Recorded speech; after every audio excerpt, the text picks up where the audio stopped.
Bienvenidos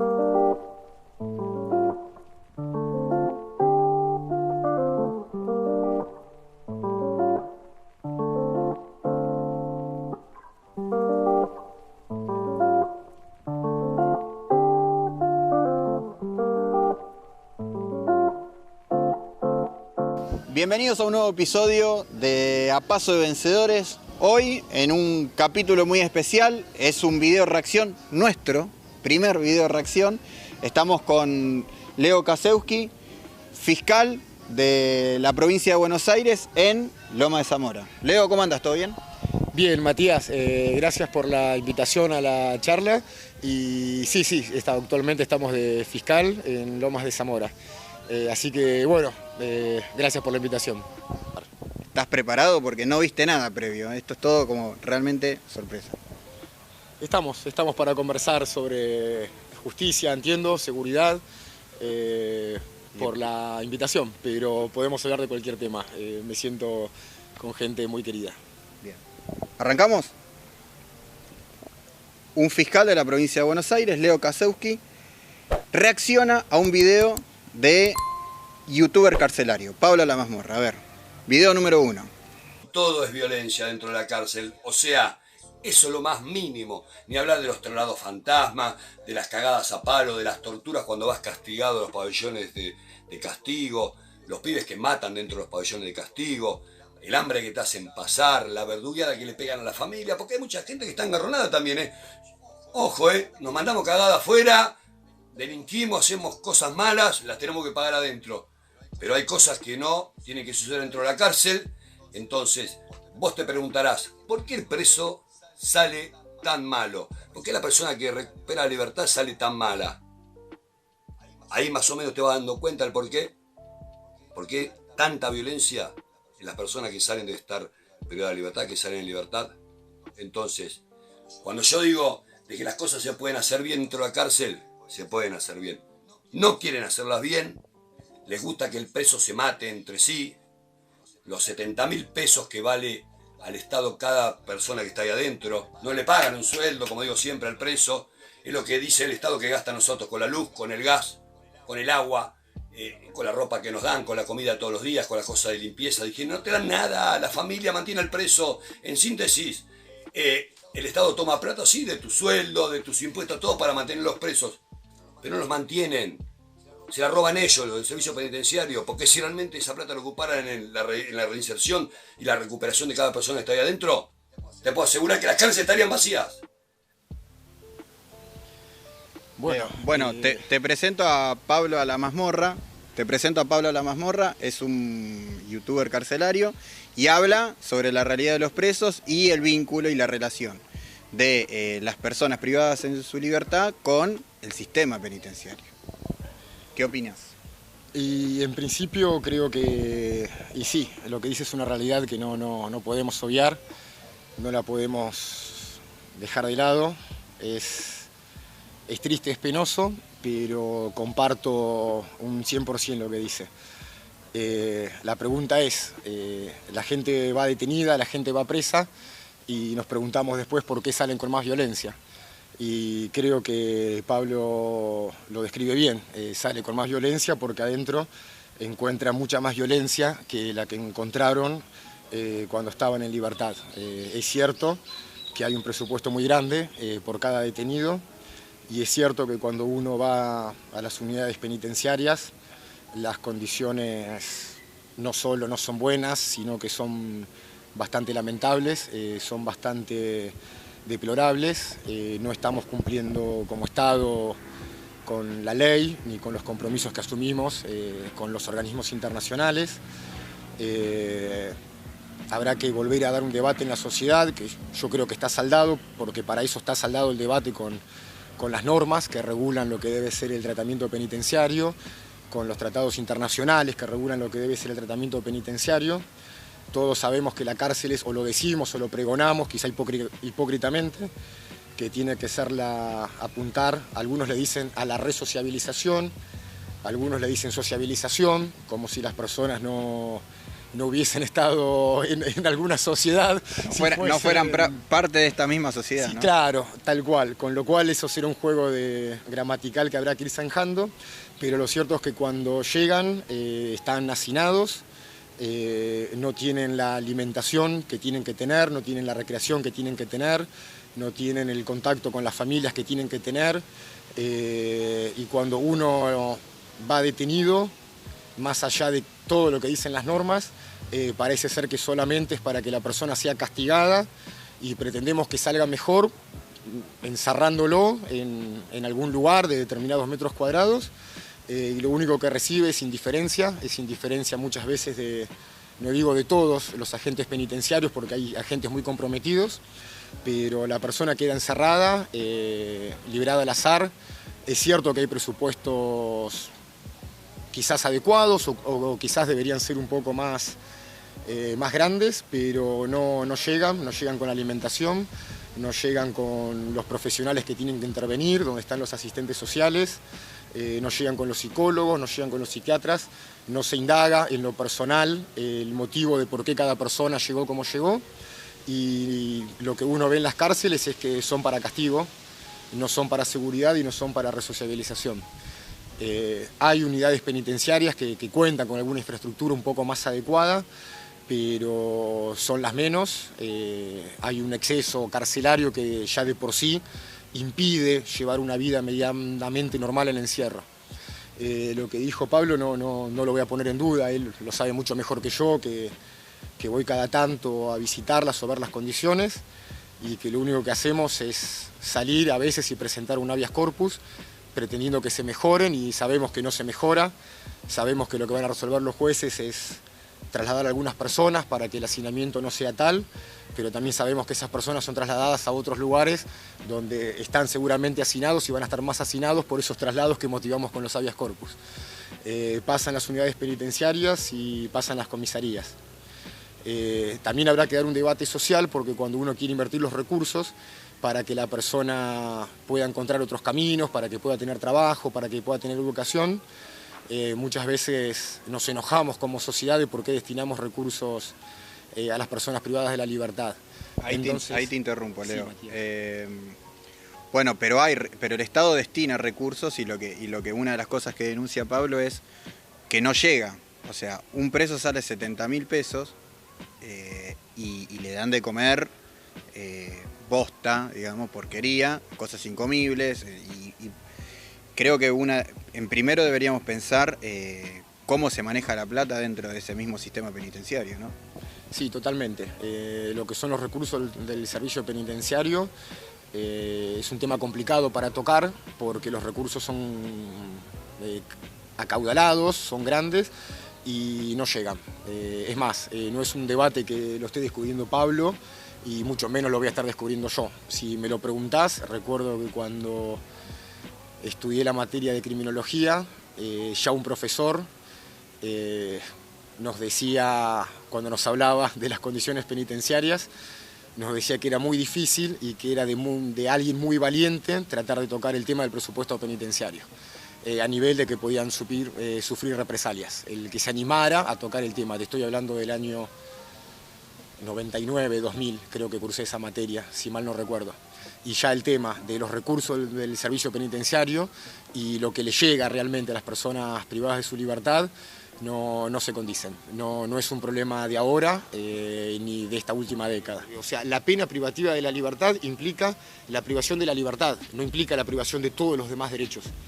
Y lo que estamos notando es que es como que estás encerrado y arreglate con lo que pueda, y si tenés que comer bien, te lo llevará tu familia, o comer bosta, no sé si fue la palabra que él utilizó. El problema es que esto se agrava porque a muy poca gente le importa. Bueno, bien. Después de hablar con toda la gente que hay que hablar, de ponerse en común acuerdo, generalmente toda la unidad penal, de que se va a empezar una huelga de hambre, a la mañana tempranito nomás, cuando está pidiendo el pan, que lo reparten adentro del pabellón celda por celda, ya se le comunica al encargado del pabellón, o sea, a la policía, de que ese pabellón empieza una huelga de hambre.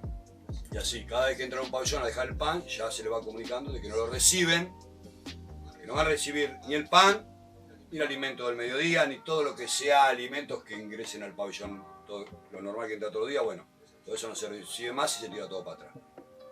Entonces ya se declara huelga de hambre, ya las autoridades del servicio penitenciario, sea director, subdirector, jefe penal, subjefe penal, jefes de turno, ya están al tanto de que la cárcel entró en una huelga de hambre. Se le da paso a comunicar, o sea, paso vendría a ser comunicar a juzgados, fiscalías, etcétera, etcétera, etcétera. Ya todo lo que es judicial, ya está al tanto de que tal unidad penal se declaró en huelga de hambre en su totalidad. Bueno, Leo, ¿cuáles son los procedimientos legales, los procedimientos políticos, cuando una unidad penitenciaria se declara la huelga de hambre?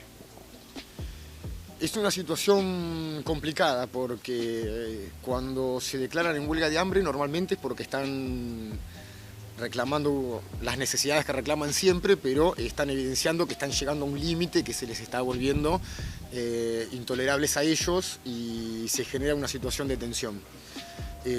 Lo que correspondería, uno siempre le da intervención al fiscal en turno, que nunca entiendo por qué, porque el fiscal no está para prevenir situaciones conflictivas. Generalmente la fiscalía entra cuando entra la parte represiva ante la comisión de un delito.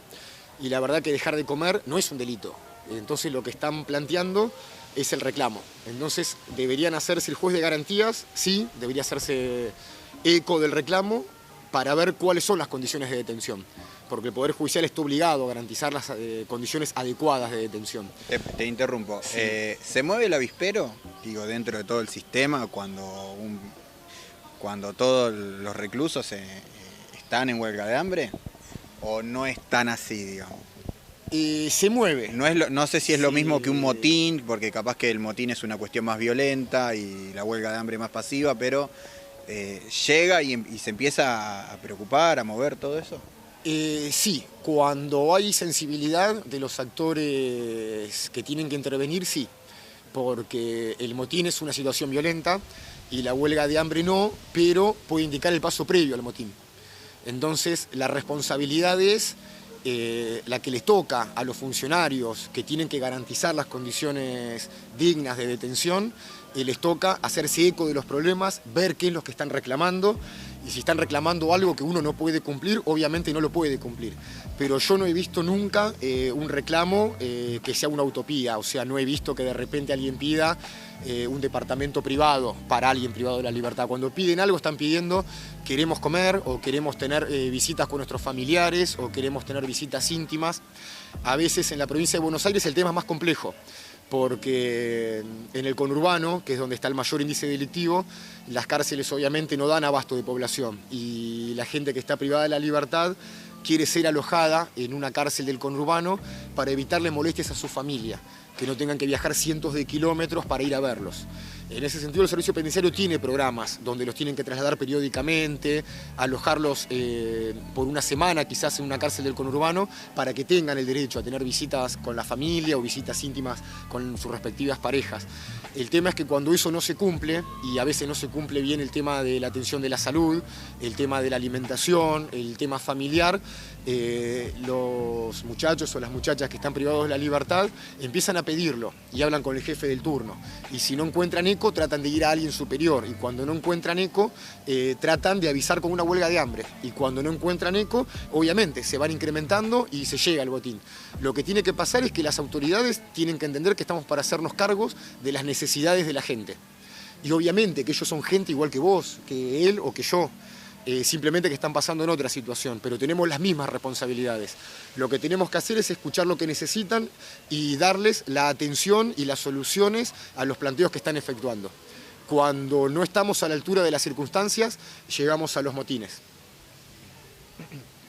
Vamos con el próximo.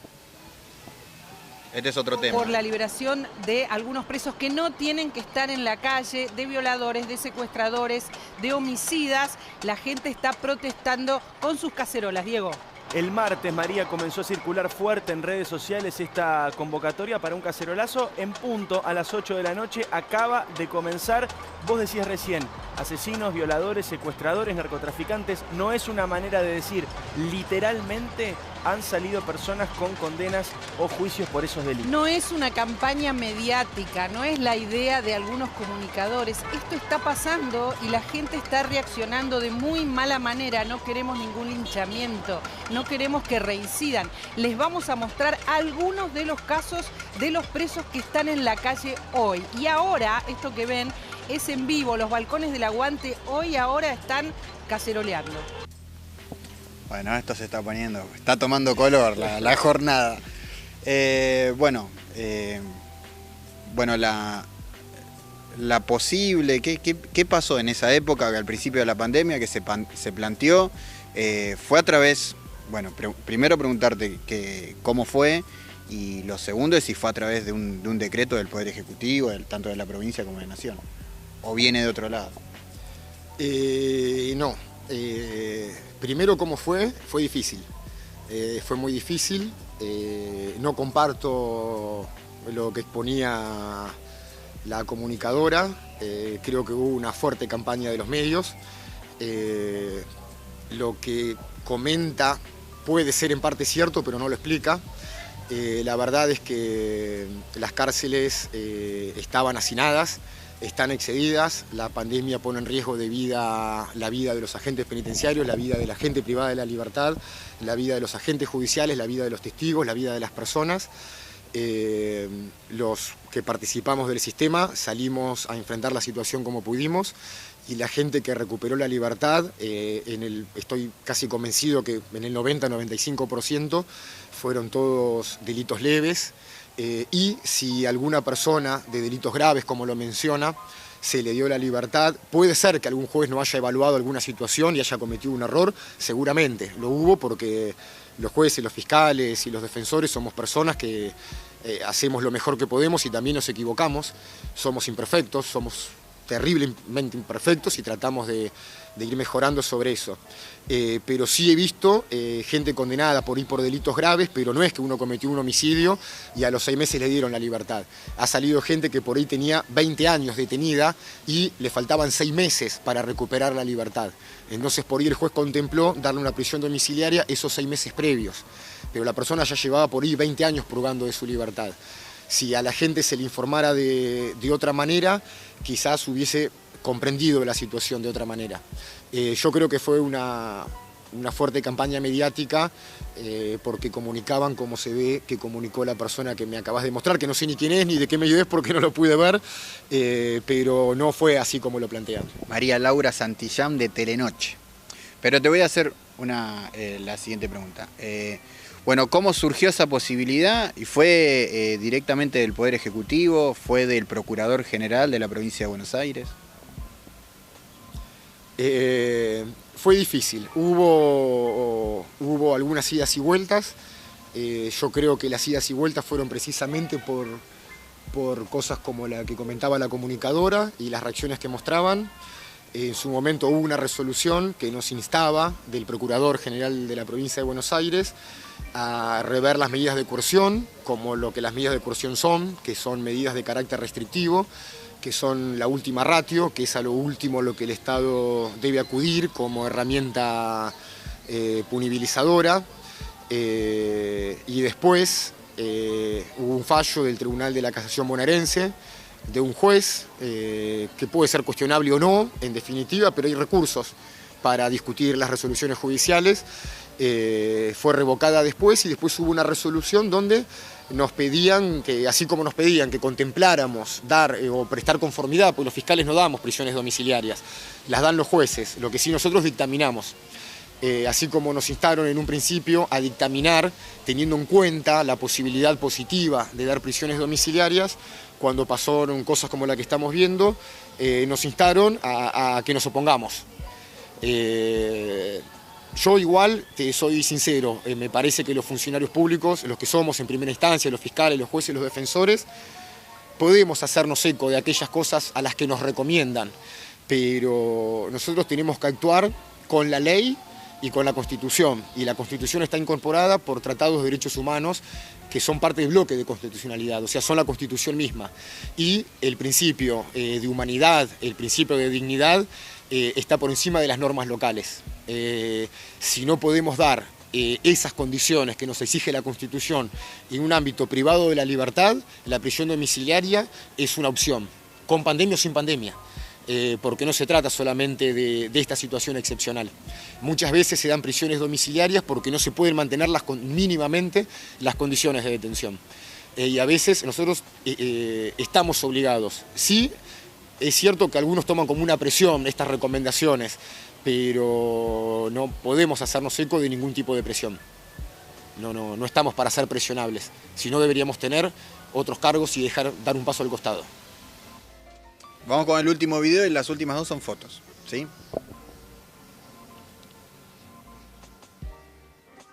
Protestando en caravana, tanto los efectivos como sus familias, diciendo: necesitamos que nos actualicen los sueldos, que nos contengan más, estamos peleando frente al virus y la gente que no está cumpliendo con el protocolo. Bueno, ¿qué está pasando en Morón? Martín González, contanos.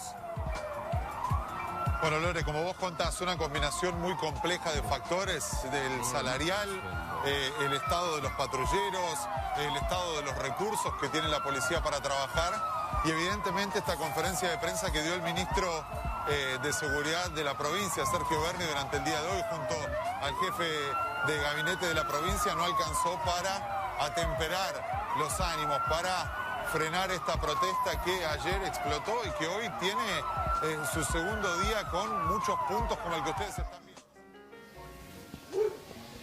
Bien, hace algunos meses hubo un levantamiento de la policía bonaerense, bueno, que esto también ya lo hemos hablado en otra oportunidad, ¿no? Pero ya pasado el tiempo, bueno, ¿cuál es la reflexión al respecto?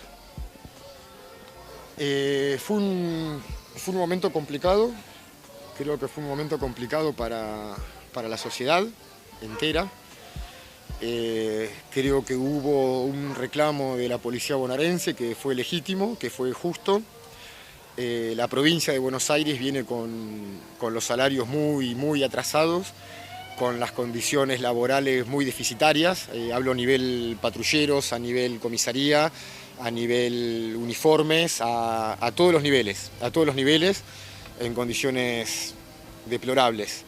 Creo que los efectivos policiales, no sé si inducidos por algunas autoridades que han querido sacar algún rédito político, se han equivocado. Yo lo he hablado, conozco por mi función muchos efectivos policiales. Algunos han entendido que se equivocaron. Hubo algo que para mí, en lo personal, no se puede permitir, que es que los efectivos policiales, con armas en la cintura, se hayan acercado a la gobernación o inclusive a rodear la residencia presidencial. Creo que es un acto casi de sedición. Creo que es un delito, creo que tienen que ser sancionados. Pero bueno, una cosa no quita la otra. Creo que el reclamo se inició legítimamente. Quizás esto haya que debatirlo de otra manera, si necesitan alguna especie de sindicalización o no. A veces tienen una persona que reclama por todos ellos y la verdad que esa persona no es representativa del universo de efectivos policiales.